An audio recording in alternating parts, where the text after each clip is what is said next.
সুপ্রভাত বন্ধুরা, সম্পাদ ছোট্ট ফ্যামিলিতে তোমাদের স্বাগত জানাই। তোমরা কেমন আছো? আশা করি রাধা গোবিন্দের কৃপায় ভালো আছো। আমিও ভালো আছি। দেখো সকালের যা সংসারের কাজ, তোমাদেরও যা কাজ আমারও তাই কাজ। সংসারের কাজ শুরু করে দিয়েছি। ঘর মোছা, বাসন মাজা, জল তোলা, মা মাসিদের কাছ থেকেই তো আমরা এই কাজগুলো শিখেছি বলো। ওনারাও সকালবেলা উঠে সমস্ত কাজ সারতো, তখন আমাদের কত মজা ছিল। তখন আমরা ছোট ছিলাম, আমরা শুধু বিছানা থেকে উঠেই সকালবেলা তারপরে খাওয়া দাওয়া শুরু। আর এখন আমাদের মাথার উপরে কত চাপ, কারণ আমরাও এখন মা হয়ে গেছি। ছেলে বড় হয়ে গেছে, তার টিফিন। যখন ছোট ছিল তখন আরও চাপ ছিল, কারণ স্কুলে দিয়ে আসা নিয়ে আসা কত চাপ বলো। তা দেখো সকাল সকাল কাজ করে নিচ্ছি, একদম ঠান্ডার সময় সোয়েটার টুপি সব পরে আছি, কারণ শরীরটাও নয় ভালো নয় জানো তো। দুদিন পর পর একটু ঠান্ডা জলে চান করেছি নয়, আর আমার মানে সর্দি মতো করেছে। মানে ঘুমাচ্ছি যেন গলার কাছে কেমন শাঁসা করে আওয়াজ হচ্ছে, ওই জন্যে। আর আজকের মাকে বলবো একটু গরম জল করে দিতে, গরম জলে স্নান করতে হবে। আর এই সকালবেলা জানোই তো, এই যে জামা কাপড় কাচা, বাসন মাজা, এগুলো তো সবই তো জল ঘাঁটার কাজ বলো। সকালবেলায় যে ঠান্ডা জলগুলো ঘাঁটি, এর থেকেও তো সর্দি হয়। তা দেখো আমি সব ছেলের জামা প্যান্ট, আমার জামা কাপড় সব কেচে নিলাম। কেচে এবার শুকনো দিয়ে দেবো, দিয়ে তারপরে যাব ঠাকুরের কাজ। মুখ হাত পা ধুয়ে তারপরে ঠাকুরের কাজে মানে মন্দিরে চলে যাব, ঠাকুরের বাসন মাজা, ঘর মোছা সমস্ত কিছু করতে। আর সকাল সকাল জামা কাপড় আরও না কেচে দিলে না, শীতকালের বেলা তো ছোটোবেলা, আর রোদ্দুরটাও খুব তাড়াতাড়ি চলে যায়, শুকনো হতে চায় না। ওই জন্য আমি কি বলো তো, সকালবেলা কাজ সারি যখন, তখনই আমি একদম সব কেচে কুচে মানে শুকনো দিয়ে দিই। এবারে 1টা-1.5টার মধ্যে আমার কিন্তু সব শুকনো হয়ে যায়। আর এই দেখো আমি মন্দির থেকে সব বের করে, ঠাকুর ঘর থেকে বের করে নিয়ে চলে এলাম। এবার ঠাকুর ঘরটা মুছে নেব। আর ওই যে দেখলে ধানের রাসটা কিন্তু 3 দিন পরে তুলতে হয়। 3 দিন যাক, 3 দিন গেলে তারপরে তুলবো। ওই জন্য আজকেরে আর তুলিনি, কারণ আজকেরে সবে 3 দিন হয়েছে। কালকেরে রাসটা তুলে নেবো জানো তো, সকালবেলা যখন মন্দির মুছতে আসবো তখনই কিন্তু তুলে নেবো। তা দেখো ঠাকুরের কাজ সেরে এবারে চলে এলাম বিছানা গোছাতে। আমি তো তোমাদের আগেও বলেছি, সকালবেলা বিছানাটা গোছানো থাকলে যেন মনে হয় সব কাজ ঘরের একদম পরিষ্কার পরিচ্ছন্ন আছে। সেই জন্যে নয়, আমি কিছু করি না করি আগে আমি বিছানাটা গুছিয়ে নিই। কাজ সেরে চলে এসেছি, এসে আর পিঠেগুলো সব ফোটাচ্ছি দুধ দিয়ে। আর মিষ্টির রস ছিল, নলেন গুড়ের রসগোল্লা আনা হয়েছিল, সেই রসগোল্লার রস ছিল, দুধ দিয়ে আর রস দিয়ে। আর পিঠেগুলো ফোটাচ্ছি, তাহলে না খুব ভালো লাগবে খেতে জানো তো, দুধের মধ্যে ফোটালে। ওই জন্য আমি ফুটিয়ে নিচ্ছি। আর আলুর দম আছে কালকের, আলুর দম আর মুড়ি খাওয়া হবে। গরম করে নেবি আলুর দম, এই জায়গাতে মুড়ি নি। আলুর দম আর মুড়ি খাওয়া হবে, আর 2টো করে পিঠে খাওয়া হবে, তাহলে পিঠেগুলো তাড়াতাড়ি উঠে যাবে। পিঠেটা একটু ফুটুক জানিস বাবু।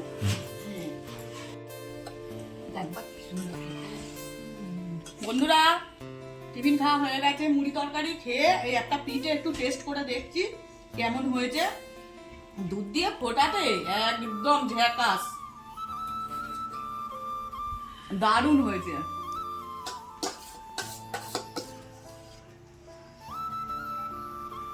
আর মাকেও একটা দিয়েছি টেস্ট করতে, ছেলে কিন্তু খেলো না, ওর পেটের সমস্যা নাকি। বাতাসা দিয়ে মুড়ি ভিজিয়ে খেয়েছে ছেলে, ওই জন্য এখন খাবে না, পরে যদি খাবে।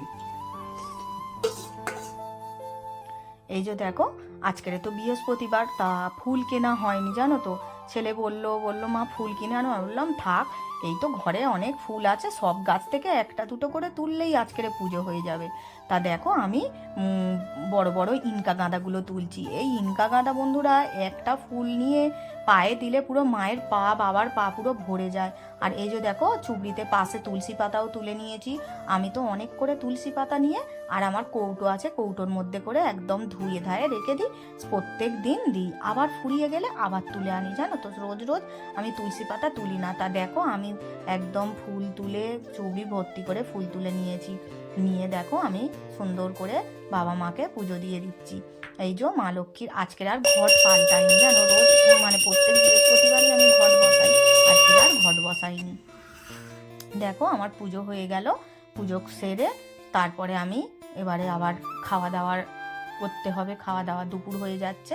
তা ছেলেকে আর মাকে খালি বলছি চান করো চান করো। আর আজকের দেখো আমি কিন্তু চান করার পরে কিন্তু রান্না বসাতে যাচ্ছি। এই দেখো রান্না বসিয়ে দিলাম, পুজো করা হয়ে গেছে, চান করে নিয়েছি, নিয়ে পুজো টুজো করে তারপরে রান্না বসিয়েছি। কারণ আলু সিদ্ধ ডাল তো গরম গরম হবে, খাওয়া হবে, সেই জন্য একটু দেরি করেই বসালাম। তারপরে দেরি করে বসালেও হতো, তবুও বসিয়ে দিলাম, একটু তো সময় লাগবে। আর ওইদিকে রান্নাঘরে সব কাঠগুলো আনা হয়েছে, গুছোচ্ছে, কারণ না গুছিয়ে নিলে আবার হবে না, সেই জন্য সব রান্নাঘরের কাঠগুলো গুছিয়ে নিচ্ছে। আমি এদিকে পুজো টুজো করে, বৃহস্পতিবারে পুজো হয়ে গেছে মানে আমার সব কাজ হয়ে গেছে, এবার আমি আস্তে ধীরে রান্নাটা করছি। দীনবন্ধু জগৎপতি গোপীশ গোপিকাকান্ত রাধাকান্ত নমস্তে। এই দেখো আমি রান্না বান্না করে একটু বসেছিলাম, তারপরে ঠাকুরমশাই কিন্তু পুজো করতে চলে এলো। ঠাকুরমশাই পুজো করতে চলে আসতে ঠাকুরমশাইকে আমি সমস্ত কিছু জোগাড় করে দিলাম, দিয়ে আর আজকের তো তোমাদেরকে বলেছি যে আজকের একদম সাধারণ রান্না হবে, আলু ভাতে আর ডাল। এই দেখো আলু সিদ্ধ মেখে নিচ্ছি আর ডাল করে নিয়েছি, আর একটু লেবু কেটেছি, লেবু আর শশা। ছেলে তো শশা না হলে ভাতই খাবে না। তা দেখো আমরা দুপুরের খাবারটা খেয়ে নিচ্ছি। বন্ধুরা এই বিকেলবেলা উঠলাম ঘুম থেকে, উঠে একটু মিষ্টি জিনিস খেতে ইচ্ছা করছে, তাই পিঠে সেই দুধ দিয়ে ফুটিয়ে রেখেছিলাম, সেই একটু খাচ্ছি। আমার মা দুপুরবেলা এসেছিল জানো, তখন ভিডিও করা হয়নি, মাকেও দিয়েছিলাম, মাও খেয়েছে। কার্ড নিয়ে এসছে, মায়ের ওখানে কার্ড ছিল, কার্ড নিয়ে এসছে, মায়ের ডাঙাতে কার্ড ছিল, মা ওখান থেকে ভ্যান ভাড়া করে আমাকে দিয়ে গেল। অনেকটাই কার্ড জানো, 100 টাকা ভাড়া দিয়েছি ভ্যান লাগে, 100 টাকার বিনিময়ে অনেক কার্ড। কাঠের তো টাকা দিতে হলো না, কাঠটা তো কিনতে হলো না, ওই জন্য মা এসে দিয়ে গেল। মাও কিন্তু পিঠে খেয়ে গেছে। সন্ধ্যাবেলার রেসিপি হচ্ছে স্কোয়াশ আলু আর সোয়াবিন দিয়ে নিরামিষ একটা তরকারি করব। মা এখানে মশলা করে দিয়েছে, জিরে ধনে আদা টমেটো আর এলাচ। আর আমি এখানে দেখো আটা মেখে রুটিটা বসিয়ে দিয়েছি, রুটিটা করছি।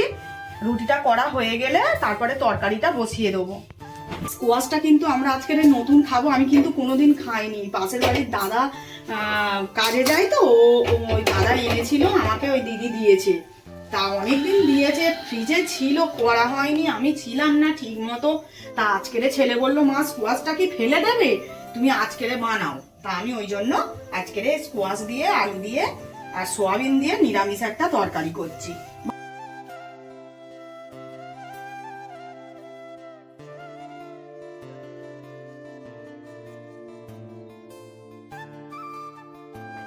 এই যে প্রেসার কুকারে তেল দিয়ে দিলাম, আর একটু 5 ফোড়ন দেবো। সোয়াবিন আলু সমস্ত কিছু একসঙ্গেই, সোয়াবিন গুলো ভিজিয়ে রেখেছিলাম, সোয়াবিন গুলো সব চিপে নিলাম ভালো করে। আর এই স্কোয়াশ আর আলুটা আর একবার ধুয়ে নিচ্ছি, কল থেকে ধুয়ে নিয়ে এসেছিলাম, যেন মনের মতো হয়নি, ওই জন্য আবার ধুয়ে নিলাম একবার। এবারে ওই 5 ফোড়নটা হয়ে গেছে, ওর মধ্যেই ঢেলে দেবো। এই যে 5 ফোড়নটা ভালো করে ভাজা হয়ে গেল, হয়ে যেতে আর আমি স্কোয়াশ আলু আর সোয়াবিনটা দিয়ে ভালো করে এবারে ভেজে নেব। এবারে এই যে একটু ভাজা হয়ে গেছে, এবার আমি মশলাটা দিয়ে দিচ্ছি। এইবারে এই যে মশলাটা দিয়ে দিলাম, মশলাটা দিয়ে এবারে ভালো করে কষাবো, কষিয়ে জল ঢেলে দেবো। দেখো মশলা কষানো হয়ে গেল, এবার আমি জল ঢেলে দিচ্ছি।